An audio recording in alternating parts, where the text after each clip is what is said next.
Want to help support the channel? Then why not check out the merch that's available from the links below in the description. Help out the channel and get more phenomenal stuff for yourself. And now, with that, let's jump straight into the video. Hey Ranger Nation, welcome back to another video. And today I kind of really wanted to have a think about the contract between Toei as well as Saban. And did the Saban contract actually keep back Toei? Let's have a talk about it. If you're new to the channel, I'm Airlim and I talk a lot about Power Ranger stuff as well as other things going around in pop culture. So if you're new here, hit the like button, hit subscribe as well as that cheeky notification bell to be notified when more videos drop, because there's quite a bit and I cover quite a range of stuff from Power Rangers to whatever. But let's jump into it. Now, with Zenkaija and Dom Brothers coming up, both seasons are trying something completely different. From Zenkaija using more kind of the suit looking more like Kamen Rider, as well as the kind of the first Ranger that they had, but then also kind of the gears, the elements, the way that the series has been shot and the way that it is, where the main character Kaito is a bit more silly than what we're kind of used to, and that kind of shines through. So it's kind of hard to kind of adapt. But also with Dom Brothers, they're trying the whole element of CGI and stuff like that with their Rangers. And again, how would that have worked with Power Rangers if the split hadn't happened, or if it doesn't happen, etc.? This is one thing that I've been kind of wanting to talk about and kind of thought up. So these are my kind of opinions on this, so let's kind of discuss them. Since Saban has sold the contract to Hasbro, and Hasbro has kind of taken over the Power Ranger lead, we've kind of noticed stuff with Zenkaija, how it's kind of changed and how elements have, as I mentioned, suit, gears, powers, and little bits like that, as well as the way that the actors act. It's a lot more different than what we used to. And I feel like because of the contract end with Saban as well as with Hasbro, what we're getting now is Toei flexing. They're saying, hey, we want to try stuff that we may have wanted to try years ago. We want to see how this kind of works, and which is absolutely fine. But if you notice, can these be adapted into Power Rangers? I just don't think so. And obviously with Dom Brothers having the element of CGI with their Rangers, it's completely different from what we're used to, and it will impact how Power Rangers, if the split hasn't happened, it will impact how the show is.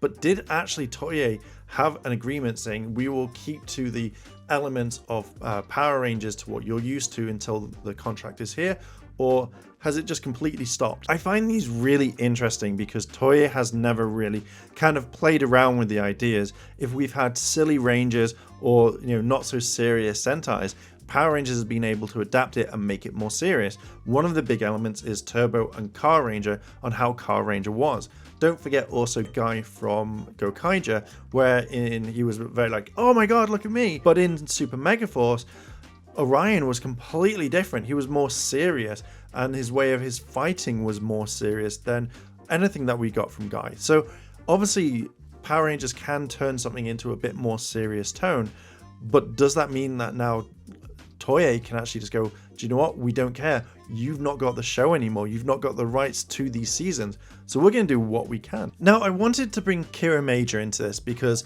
I've not really watched it, so it's very hard to kind of bring this in and say, hey, Kira Major was a silly Sentai. From what I watched of the first episode, or episode 0, I really didn't like it the way that the Red Ranger was. And again in Q Ranger, where we saw Lucky, he was very kind of like, woohoo, yay, I'm going to do what I want.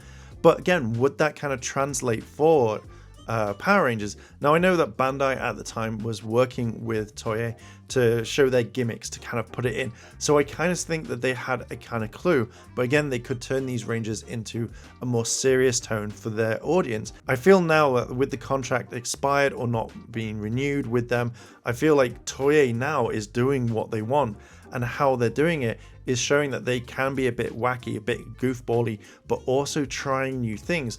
Obviously with the suit, it's not a Red Ranger suit.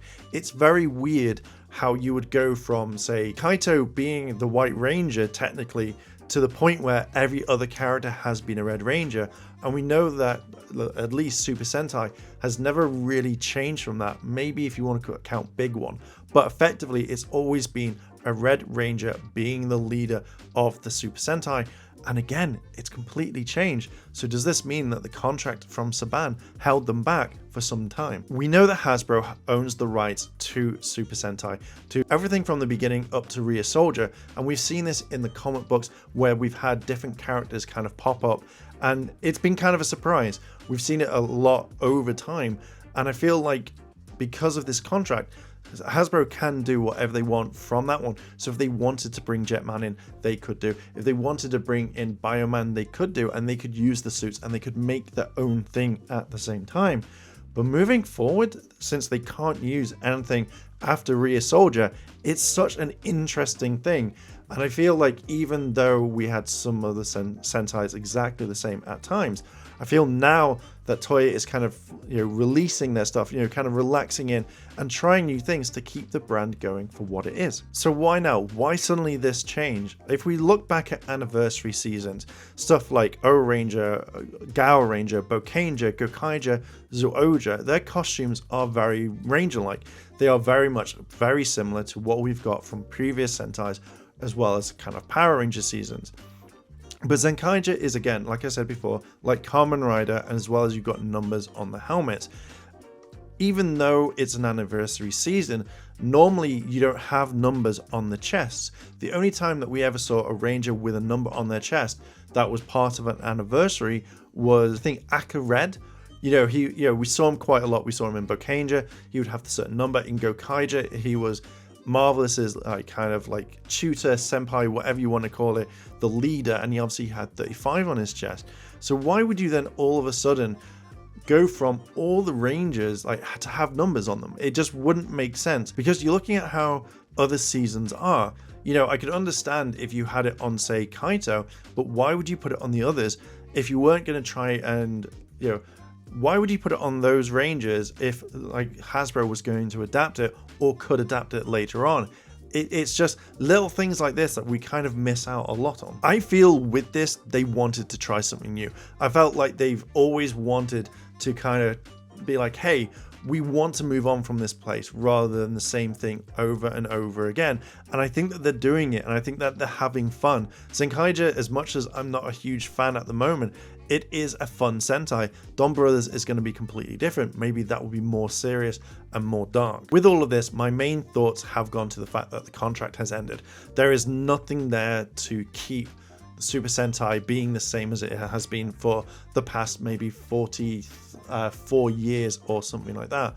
So to me personally, I think that the contract has ended. They're having a lot more fun. They're enjoying what they're doing and trying new things, because maybe the contract that they had with Saban has really kind of kept them to a minimum. You have to keep it like this. Now, there's no way of proving this, not unless we actually see the contracts or Saban or Toei comes out. But I generally think that this is a huge thing that they're doing, and now that it's gone, they can do what they want and they don't have to keep it exactly the same. Since Hasbro has taken over the Power Ranger franchise, a lot of contracts have finished, obviously with Netflix, with certain other companies, and obviously contracts have been given out to other people. So I feel now, again, going over it, I feel like Toei is now doing what they want. They are having fun. They're doing exactly what they've wanted to for a long time, and they've not been kind of held back.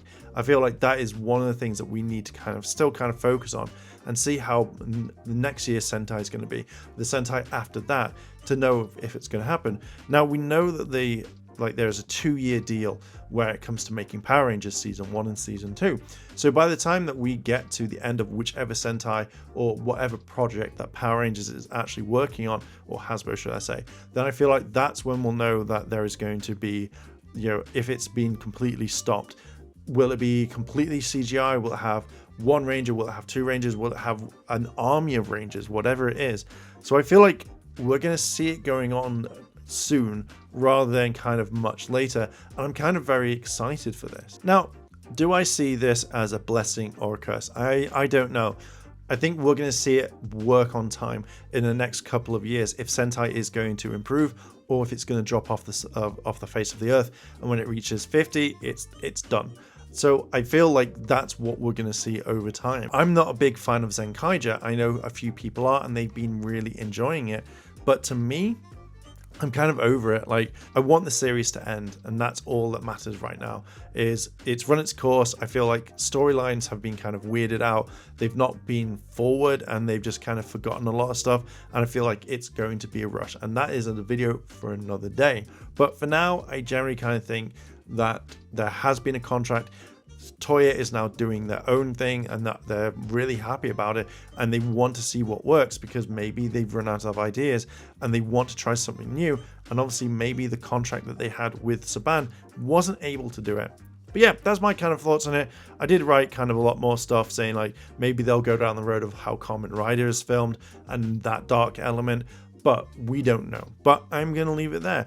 What do you think? Do you think that the split has happened? Do you think that there was a contract with Toei and Saban, and it's now obviously stopped because obviously with Hasbro taking over? Let me know down below in the comments. If you like this sort of content and you want to see more, hit the like button, hit the subscribe button, as well as that cheeky notification bell to be notified when more videos drop.